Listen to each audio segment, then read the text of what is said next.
Welcome back everybody to my last anime review for the month of May. Each week in May I do an anime review. Last week I skipped it because I was battling a cold, but we're here today to talk about Studio Ghibli. It's not going to be a review of sorts, it's going to be a ranking video. I love doing ranking videos. Today we're going to rank all 22 of Studio Ghibli movies from worst to best. Before we get into this video, make sure to leave your thoughts down below on your favorite Studio Ghibli movies and how would you rank all of the movies. Before we get into this video, I'm going to tell you I'm going to include Nausicaa, the Valley of the Wind, which technically isn't a Studio Ghibli movie, but it's always associated with Studio Ghibli, so I'm going to include it anyways. Make sure to leave your ranking down below. Let's get this video started with number 22, Ocean Waves. Ocean Waves was produced for television as a test run for new filmmakers. This cheap training exercise for younger, newer staff members feels less like a Studio Ghibli movie and more like a typical TV anime from that time, though the animation is smoother than that of its peers. Ocean Waves boasts a weak love triangle that spends most of its time on a day trip to Tokyo. Ocean Waves is a basic film exploring high school relationships with a character who's truly selfish and immature. When watching a Studio Ghibli film, I hope for wonder and amazement, and Ocean Waves definitely did not have that magic element. Coming in at number 21 is When Marnie Was There. When Marnie Was There is a notable break from the studio's usual fare, but it doesn't amount to much in the end. The pacing for When Marnie Was There is slow at times, especially for the beginning of the film. But if you see it through to the end, it all ties nicely together. The film has beautiful animation and feels grounded in reality, but still has moments of magical realism when two girls meet. When Marnie Was There, it took me by surprise with its story, but needed to be more of a mystery with its subject.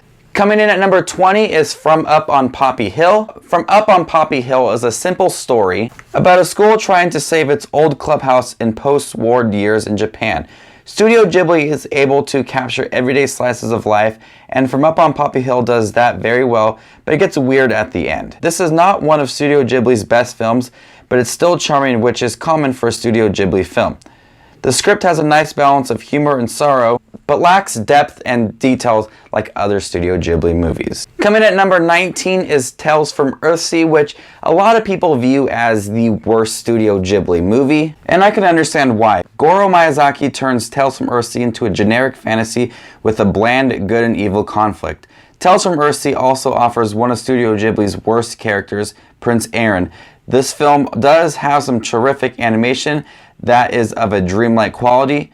This fantasy epic feels flat with its storytelling and world building. Coming at number 18 is The Secret World of Arrietty, which is the first film I saw in theaters from Studio Ghibli, and I was impressed with the hand-drawn animation and how simple backgrounds look as lovely as paintings. This isn't an action-packed movie with a grand climax, it's just a simple, effective story about small humans and complications within the family. Studio Ghibli continues the tradition of fantastic female characters, and I think Arrietty is a fun character to watch. Coming at number 17 is The Cat Returns, which is a spin-off of sorts from Whisper of the Heart, and it's a delightful film about a young girl who gets swept away to a kingdom full of cats. It feels silly but charming at times. The Cat Returns, although, has the least impressive art from any Studio Ghibli movie. It's also one of its shortest movies. The simple fantasy is filled with mischief and enthusiasm, which makes it for an enjoyable film.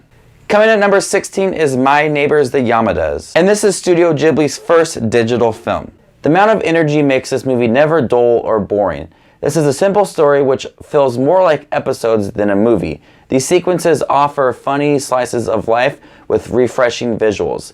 Most Studio Ghibli movies focus on developing a story with deep themes and messages, whereas My Neighbor the Yamadas is not that movie, and it's packed with hilarious gags and situational jokes that made me laugh out loud. Coming at number 15 is Only Yesterday, which took forever to get to the US and took me forever to see this movie. And it was well worth the wait. Studio Ghibli made the animation more lifelike by adding more details to their characters.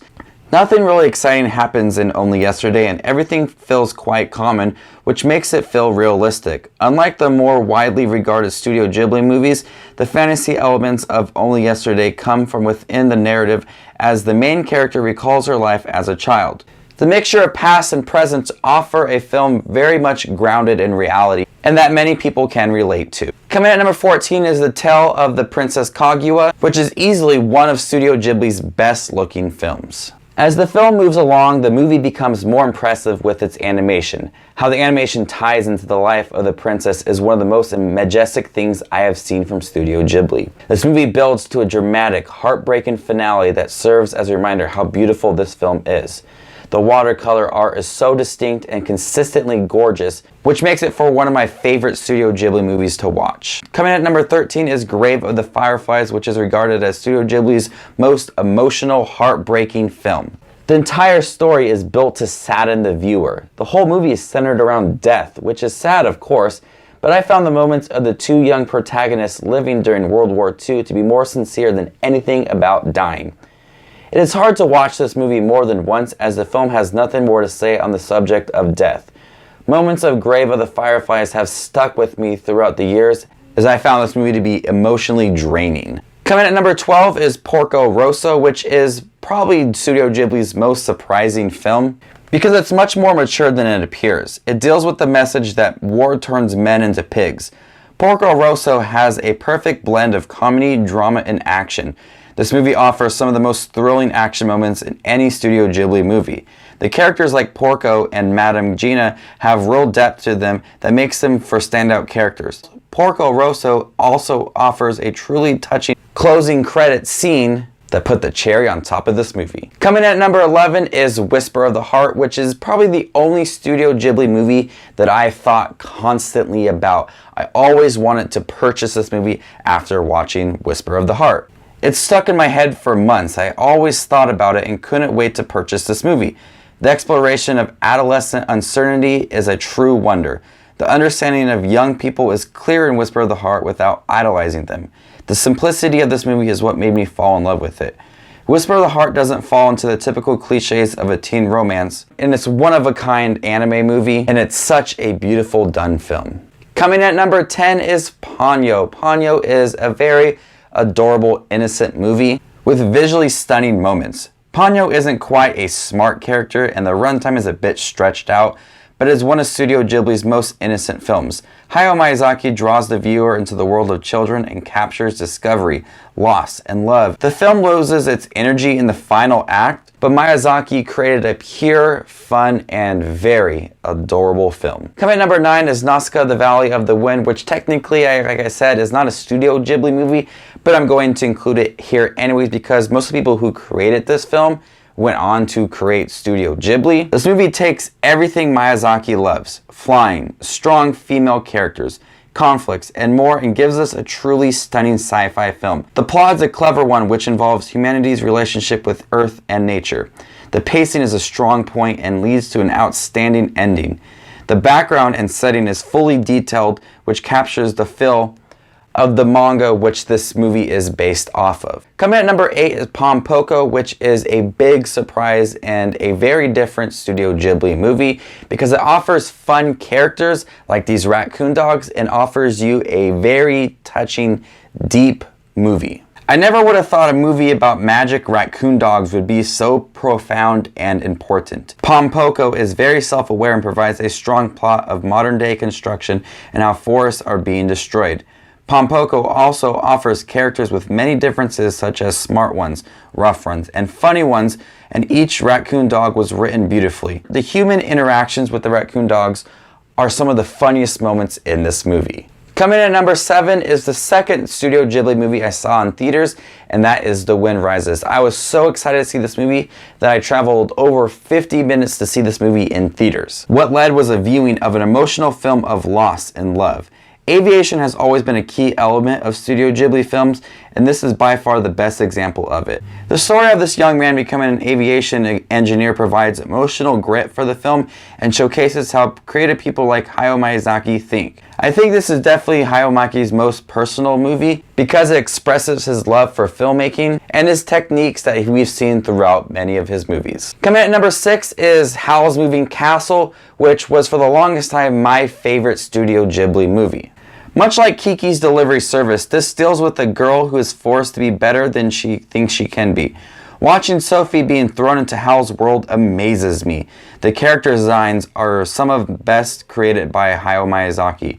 This movie can get highly emotional without a great deal of plot to get in the way of it. Miyazaki's imagination shines in this movie, and he created a stunningly romantic and oftentimes funny film. Coming at number 5 is Castle in the Sky, which is by far the best adventure film I've seen from Studio Ghibli and their first actual film they created. From beginning to end, not a single scene is wasted. There is so much going on in this 2-hour runtime that it almost feels like there should be more. This adventure film is the first official Studio Ghibli film, and it's the film that many filmmakers study. The vibrant characters going on a journey against the military force sees an ancient power for ill will was a perfect start for the studio. Coming at number 4 is Kiki's Delivery Service, which is a very adorable film that I most recently watched, and I love Kiki's Delivery Service. The character of Kiki is developed so well. In the process of figuring out just what kind of person you are and leaving childish things behind is a tale that I cherish now. Many adults can relate to this movie, and young kids can enjoy this fantasy adventure film about a young girl, probably the same age as them, that aspires to be more in life. Coming at number 3 is Princess Mononoke, which is by far one of the best fantasy adventure films I have seen ever, live action or anime. Princess Mononoke is everything loved about both Miyazaki and Studio Ghibli distilled in 2+ hours. Memorable fantasy characters, a complex approach into differing worldviews and motivation, and an environmental warning that still remains relevant to this day.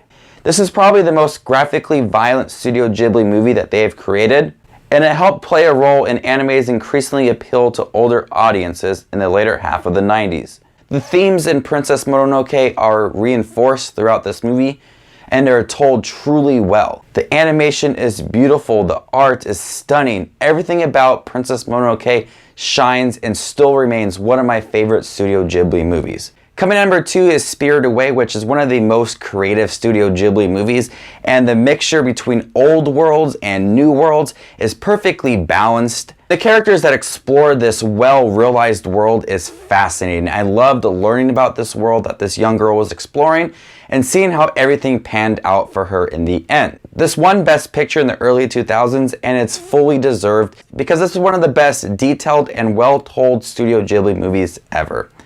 But it's not as good as my favorite Studio Ghibli movie, and coming at number 1 is My Neighbor Totoro. My Neighbor Totoro is an equally heartwarming movie as it is equally heartbreaking.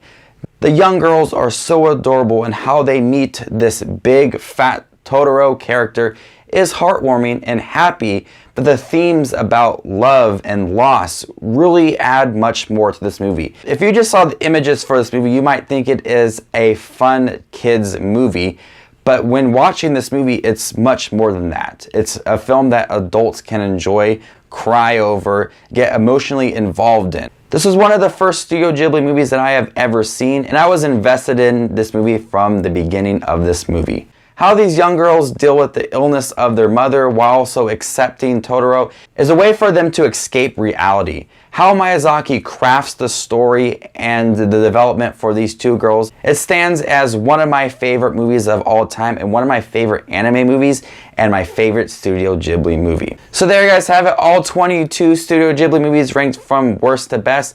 What is your least favorite Studio Ghibli movie, and what is your favorite Studio Ghibli movie as well? Leave your ranking down below from worst to best. Make sure to stay tuned for next May when I do some more anime reviews. Leave me some suggestions down below on some anime I should check out between now and then, and maybe I'll review it next year for you guys. You guys are the best as always. This is Just Watch Movies, and you guys stay classy, YouTube.